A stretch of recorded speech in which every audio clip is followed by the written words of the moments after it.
We are here today at a news conference to voice opposition against the tax bills in the Senate and the House. Tax bills would be devastating for people with disabilities across Illinois and across the country. These are being framed, the tax bills are being framed as an economic boost and as everyone's going to get a tax cut, but it's people with disabilities who are going to end up paying. In order to pay for this tax cuts, it means that millions will have to be cut, if not billions, from Medicaid and Medicare. Social Security also is threatened. These are all vital programs for people with disabilities as well. In addition, another program that will be cut in order to pay for the tax cut are incentives to employers for hiring people with disabilities. This is all devastating. And on top of all that, something was attached to the Senate bill that would repeal the individual mandate in the Affordable Care Act. If that does, that's going to raise premiums for people who need affordable insurance, and it may mean that premiums will be raised on people with pre-existing conditions. So all around, almost everywhere you turn within this tax bill, it's all bad news for people with disabilities. And so we call on the senators and U.S. reps to reject this bill and to work on something that is beneficial for everyone, not just the top a few percentage people, but that can get everyone, stimulates everyone in terms of economic growth and supports everyone in terms of independence. So our first speaker is Senator Fiss.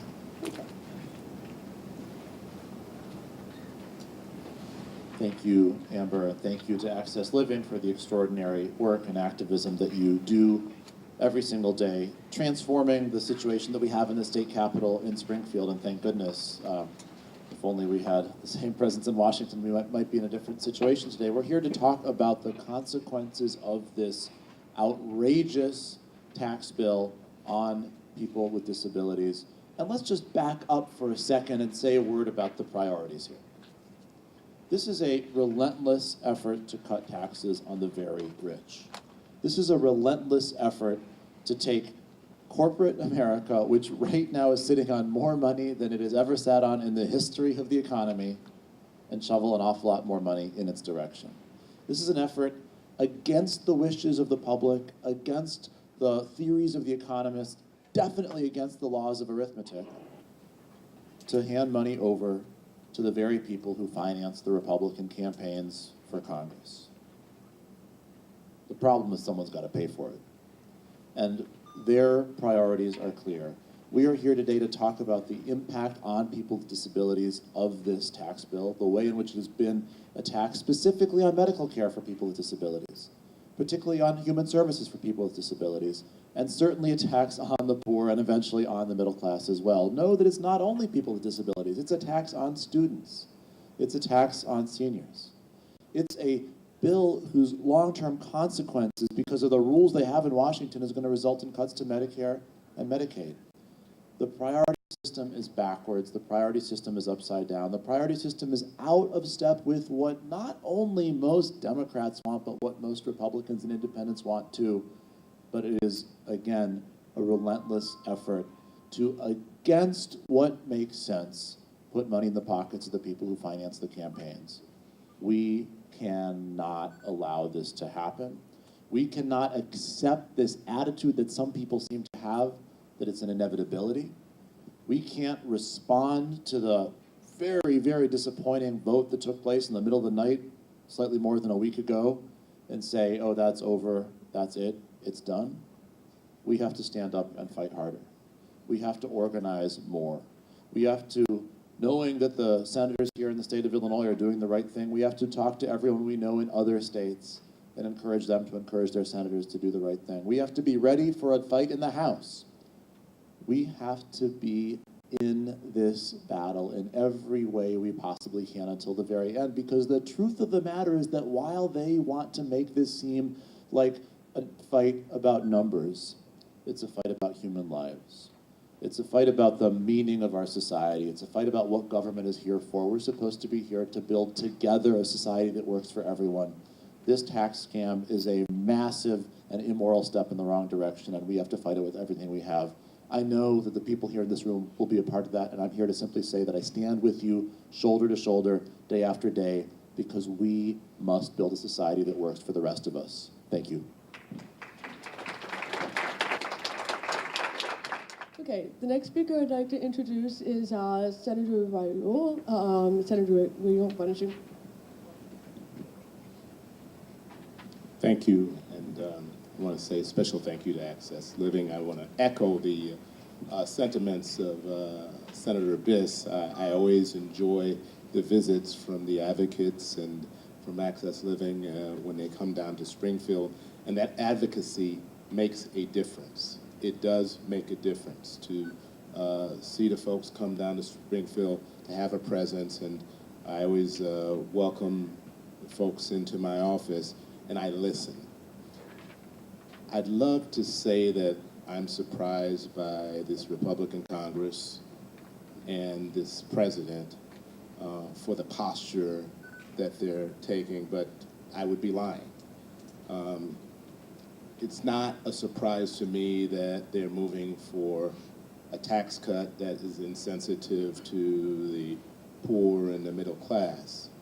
What's unconscionable is the impact of this tax cut on those who may be disabled or who may be ill. I'm the son of a community physician who believes in health care as a human right. And my father passed that spirit on to me. I'm not a physician, but I remember when he would come home with a fruitcake because he didn't want to deny somebody access to care. I sponsored legislation to make sure we expanded Medicaid here in Illinois to fully take advantage of the Affordable Care Act. And to hear the cuts to Medicaid and Medicare that is being proposed, and then to hear about taking away incentives for employers to hire those with disabilities. We pride ourselves on being a nation of diversity, right? And that includes diversity in every sense of the term. And people with disabilities are part of the fabric of our country. And to take away incentives to allow them to be self-sufficient and to contribute to our country is unconscionable. So I'd love to say that I'm surprised about Donald Trump and the Republicans trying to cut taxes in favor of the wealthy and against the poor and the middle class. I'm not surprised by that. But this attack on those with disabilities is unconscionable, and we must engage everybody in this battle against this tax cut plan. Thank you. Okay, and then our third legislator that we have visiting with us today is State Representative Greg Harris. Would you like to come? Thank you, Amber. And yeah, I think Kwame's dad hit it right on the head. Yeah, we are fighting right now with people who believe that access to health care is a privilege and not a right. And what we have to do is we have to stand up to be sure that every American has access to quality, affordable health care. This is not a right for the privileged. This is not a right for the very few. This is something that each family deserves access to. And in all the noise that's going on politically right now, I don't think most Americans really know the level of detail of what's in this bill that the Republicans and Donald Trump are proposing in Congress, and that could pass very soon, and the effect it's going to have on the lives of tens of millions of Americans. I don't think people realize that the health care deduction, the tax deduction for people's medical expenses could go away overnight. So for a family, whether you are a family with a person who has a disability, whether you are a family who has somebody with an acute condition like a cancer or a heart attack that comes up, a substance abuse issue, mental health issues that require long-term care or expensive care, you rely on the ability to deduct that from your taxes to be able to afford that care. That can go away overnight. The individual mandate in the ACA that keeps healthcare affordable for all of us could go away. This is beginning to go back to the bad old days of segregating people by whether or not they had a pre-existing condition. So if you had a pre-existing condition, you either were uninsurable or had to pay exorbitant rates. deductibles and premiums for the privilege of having health care. That's the wrong way to go.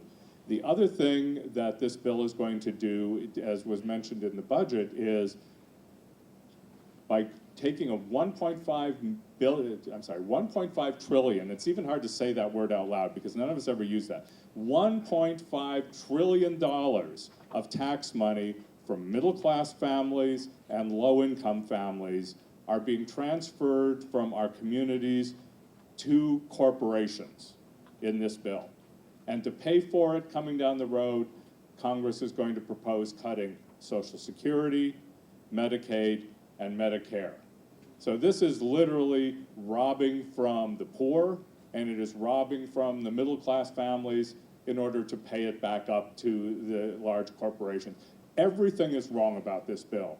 It's wrong policy, it's hurtful to families, it's hurtful for people with disabilities. I just want to thank Access Living and all the other groups out here for amplifying this message and taking it out into the communities so people know what truly is at stake. Thank you very much.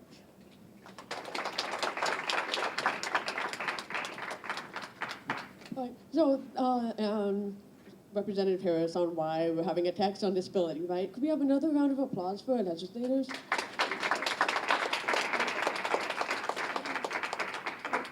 I'd also like to point out, this is Amber speaking, that there are some other issues with these bills. For example, they want to get rid of the deduction for orphan drug research.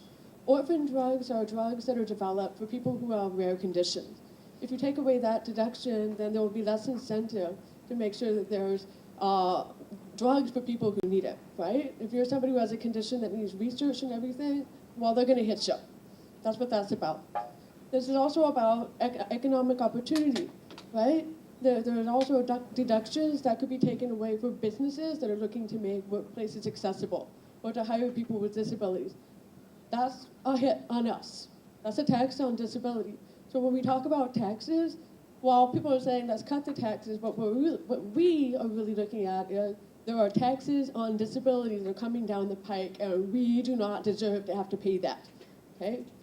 So what I'd like to also to do is we have a bunch of speakers from a range of disability organizations. I'd like to give a particular shout out to Protect Our Care Illinois, which is a coalition of many healthcare advocacy groups that Access Living is a part of. So thank you to Protect Our Care Illinois, and also thank you to the Illinois Network of Centers for Independent Living, because I know right now there are a lot of people with disabilities from around the state that are watching this conference. Those are our brothers and sisters.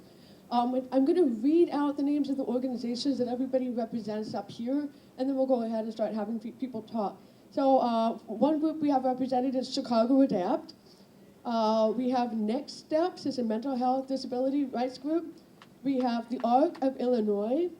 We have, of course, Access Living, and we have Progress Center for Independent Living represented up here. So the first speaker I'd like to ask is Laura Donaldson for Chicago Adapt. Okay. I've been asked to speak, and I've been sitting here thinking about what this cut would mean to me. It's frightening to think that if this goes through, I would not have supplies that I need that are covered currently by my Medicare. It makes me shake to think that something that is essential to my well-being is being threatened by this cut. With this cut, it would mean that I would have to decide between mandatory supplies, utilities, and rent. I recently got my apartment. That would mean that I would have to wonder if I'm going to be homeless again. That's not something anyone should have to think about, but it's true. When you have to pay for medical supplies, medical care out of your pocket, that is a daily struggle. It is very, very frightening, and I shudder to think about it, but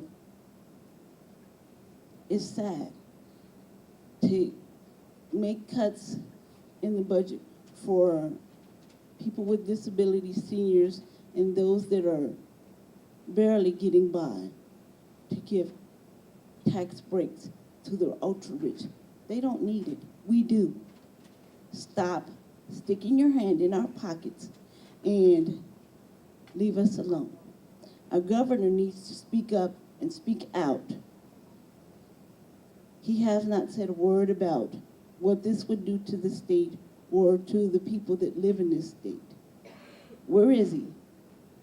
When is he going to say something? Why hasn't he said anything before now? I can't stop thinking about what this would do for me and to others whom this would affect. Thank you. My name is Fred Friedman. I'm the head organizer of Next Steps, which is an organization that focuses on 4 systems of care, not just the mental health system. The mental health system, the criminal justice system, the substance abuse system, and the criminal justice system. All 4 systems produce results that no one would like for lots of reasons. But we believe one of the main reasons is the people most impacted by those systems have almost no voice in that system. As a side note, I want to thank Representative Harris, who has frequently given us a platform to talk about these kinds of issues. As the T-shirt indicates, I am one of those people. I have a severe, chronic, persistent mental illness and lived experience of homelessness. I used to think that homelessness was in my past, but as I sit here today, I'm not sure. I can't afford the apartment that I'm in, and I'm not sure where I'm going to be living next year. And I do have a disability, although that's not my primary identification. You heard about the substance, but I also want to talk about the process. So like many of the people in this room, a couple of Fridays ago, I was listening to a debate about a 500-page bill that no one had read, and that no one in this room had an opportunity to talk about. Now, Access Living and ADAPT taught me something. They used to say, nothing about us without us. Could you guys say that for me? Nothing about us without us. And this was a perfect example of everything about us without us. We've had no voice in this process except for the little bit that we have been able to scratch out together. And it is just wrong. Not just substantively wrong, but procedurally wrong. And again, I want to thank you. And if we do need to reform our tax system, then it should be a long process where everyone gets a voice. Thank you again for letting us be here. Hi, I'm Catherine. I'm from the ARC of Illinois. The ARC is Illinois' largest advocacy organization for people with intellectual and developmental disabilities and their families and service providers. And we all work together to support a full life in the community for people with disabilities. I'm also speaking as a sister of an adult with intellectual and developmental disabilities. My sister lived in institutions from the time she was 2 until she was 65. So for 63 years, she lived in state-operated institutions in Illinois. And for the last 10 years, she's going to be 75 this February. And for almost 10 years now, she's been having a wonderful full life in the community, living in a Scylla home. Like all the families that we represent at the ARC and the people with disabilities we represent, I am terrified that she's going to live this life that we have fought so hard for, and that she's finally been able to build for herself. I'm very concerned that, like all of the people we support, that these tax cuts are going to affect the quality of life and are going to affect, well, for example, many of the organizations that support people like my sister were developed by people with disabilities themselves and family members. Many of them are nonprofits. We're very concerned about the charitable giving tax cut, the exemption going away. And basically, we're just concerned about anything that affects the funding of our loved ones. Thank you. I hope everybody caught that right at the beginning. So Catherine was saying that her sister lived in an institution from the time that she was 2 until the time that she was 65. 63 years. The work that we do every single day to change that really matters.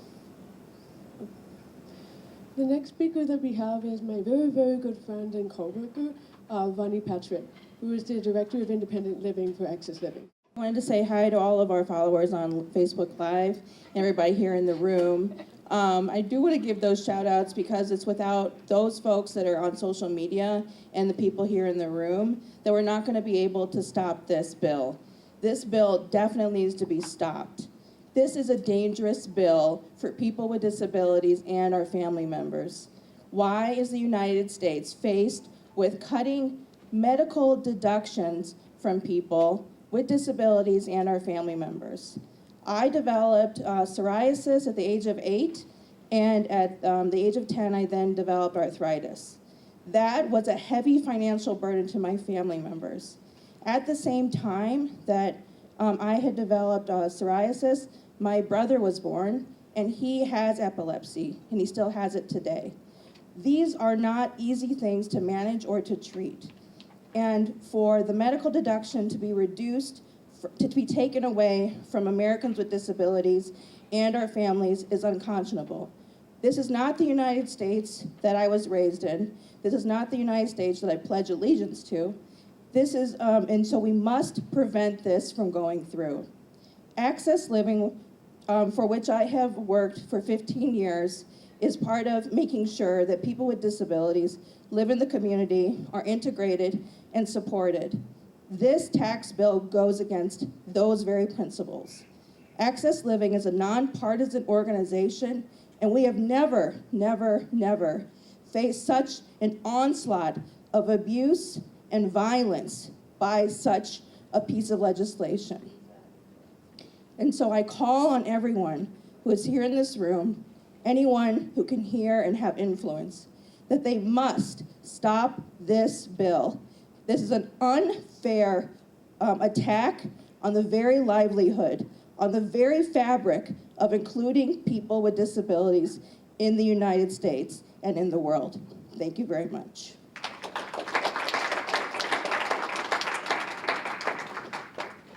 This is Amber. And so you can see why we are very lucky to have Ronnie work with us at Access Living. So, the next speaker is actually a special guest speaker that we have, Ann Scholhamer from the Women's March of Chicago. How many of you know about the Women's March? Plenty of people? Yeah. Women's March? Why don't you come on up? Thank you to Access Living, ADAPT, our senators and representatives who fight for all of this on the many front lines of this issue. My name is Ann Scholhamer of the Women's March Chicago. I am also disabled through an accident I had in 2009. Without my insurance coverage and the access to care that I have, I would probably be bankrupt and I may not even be here. I may not have survived. We would like our friends here today and in the community to know that Women's March Chicago and our coalition partners have your back. We stand with you today, ready to fight this tax plan and on January 20th as we march to the polls. We will again provide access and services on January 20th as we kick off a campaign to take back our country, because we agree, nothing about us without us. We have the real opportunity in 2018 to elect more officials who represent diverse people and diverse needs, not the interests of a few. Thank you.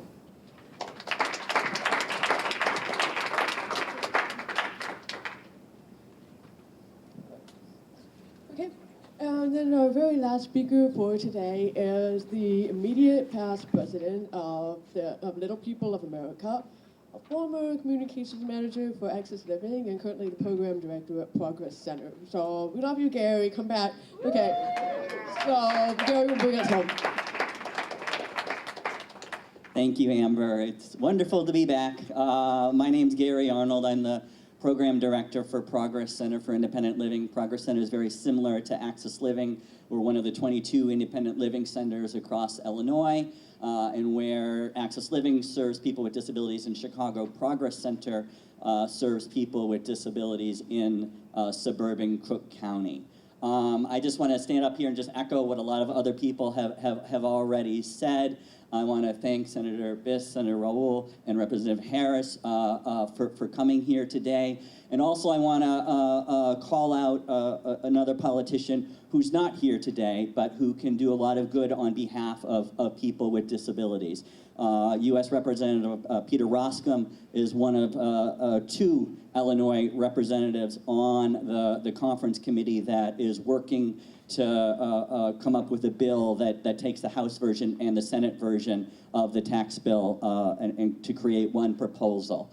And Senator Roskam serves a lot of the people that are served by Progress Center. And on behalf of Progress Center and on behalf of this coalition, I call on Roskam to use his platform, use his voice on that committee to put a stop to a harmful bill that will harm millions of people with disabilities in Illinois and millions of non-disabled people as well across Illinois and across the country. And as Laura said, I call on Governor Rauner to use his platform to speak out, to listen to the voices of, again, millions of people, both disabled and non-disabled, across Illinois, and speak and fight on behalf of them and do what is right for the state and say no to lining the pockets of people who really don't need it.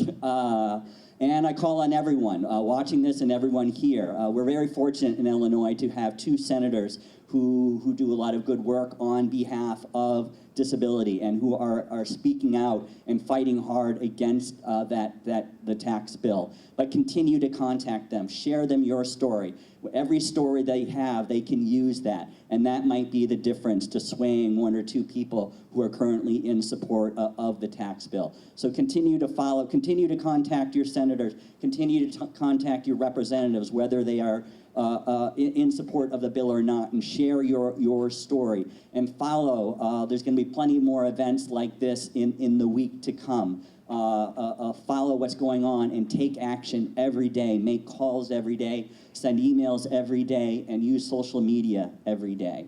So I want to thank this coalition and thank everyone for coming. I'm going to turn it back over to Amber.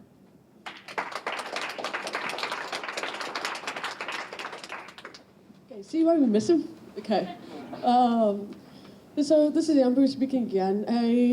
We're coming to the end of this press conference. I do want to take a moment to thank, first of all, everybody who has been helping out on social media. There are hundreds and hundreds and hundreds of people with disabilities who've been very active on Facebook, Twitter, and other methods to make sure that the members of Congress hear that we need this bill to be stopped. So thank you to everybody who has been doing that. Being an advocate is an everyday job now. It used to be something that happened once in a while, but now it's every single day. So I thank all of you for the work that you do all the time. And that concludes this press conference. Thank you to our guests.